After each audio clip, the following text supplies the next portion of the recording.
suuqyada ku yaala magaalada Muqdisho ayaa waxaa laga dareemayaa sare u kac ku yimid qiimaha la kala iibsado qudaarta noocyada kala duwan iyadoo ganacsatada ka shaqeysa qudaarta ay haysato duruufo kala duwan oo ku aadan keenista qudaarta waxaana shacabka ku nool magaalada Muqdisho ee iibsada qudaarta soo food saartay xaalado adag ee ku aadan helitaanka qudaarta la keenayo suuqyada magaalada Muqdisho maadaama qiimaha la gado qudaarta uu aad u sareeyo sare u kaca ku yimid qiimaha la kala iibsado qudaarta ayaa waxaa si weyn u dareemaya dadka danta yar iyo qaybaha kala duwan ee bulshada ku nool magaalada Muqdisho waxaana ay arintaasi ku soo aadeysaa xilli beeraha ay ka soo go'ayaan qudaar aad u fara badan waxaana beeraha qudaarta ay yihiin kuwa aaran ah isla markaana ay ka imaanayso qudaar aad u fara badan ganacsatada ka shaqeysa qudaarta ayaa sheegay in ay keentay sare u kaca qiimaha qudaarta beeraha oo aan la geli karin si ay u soo qaadaan qudaarta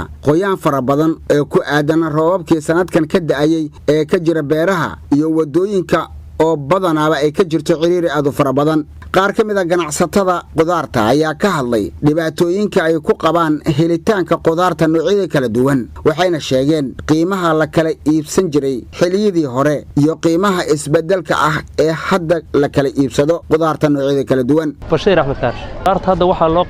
loo soo wayn karaa raaci hore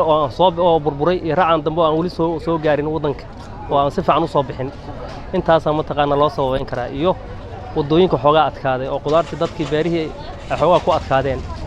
intaas loo soo wayn karaa Ciida Maxamuud rooble oo qaaliga waxa u keenan maqlay in beerihii roobsadeen roobku markuu day beerihii dhiiqa noqdeen inay ka soo bixi weyday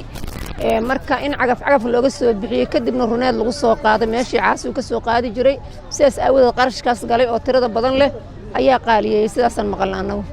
muddooyinkan ayaa waxaa ka taagnaa suuqyada magaalada Muqdisho sare u kac dhanka qudaarta taasi oo saameysay dhammaan bulshada ku nool magaalada Muqdisho waxayna dadka ku nool gobolkan Banaadir ay tilmaameen in muhiim ay tahay in la helo ganacsi fadhiya qiimo ahaan si bulshada ay ugu fududaato helitaanka qudaarta dhanka kale waxaa hoos u dhac laga dareemayaa qiimaha la kala iibsado kalluunka noocyadiisa kala duwan mar aan tagnay kawaanka kalluunka degmada Xamarweyne ee gobolka Banaadir ayaa waxaa ka muuqday kalluun fara badan kalluunka ayaa bil ka hor qiimihiisu sareeyay haddana waxaa ganacsatada kalluunka ay sheegeen in uu qiimaha kalluunka uu raqiis yahay xilligan qaar ka mid ah kalluumaysatada kalluunka iyo bulshada iibsata kalluunka noocyadiisa kala duwan ayaa ka warbixiyay sababaha kalluunka xilligan raqiisku uu noqday Abqaadir aan isaaq kalluunka ka waran kalluunkan qiimihiisa ma raqiisa mise waa qaali xilligan hadda waa raqiis macnaa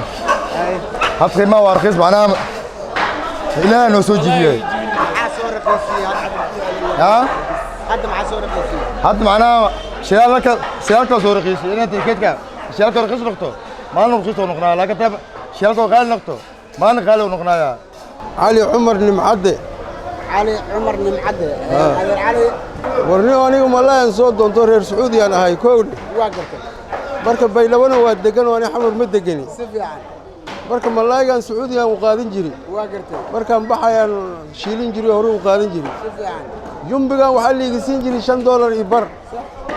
ما عندنا وحن مغلى $4 يو $6 يبر هذا طبعا شنكر اللي يقسي موسى عثمان أبتو تلفزيون كقرن كسوماليات مقدشة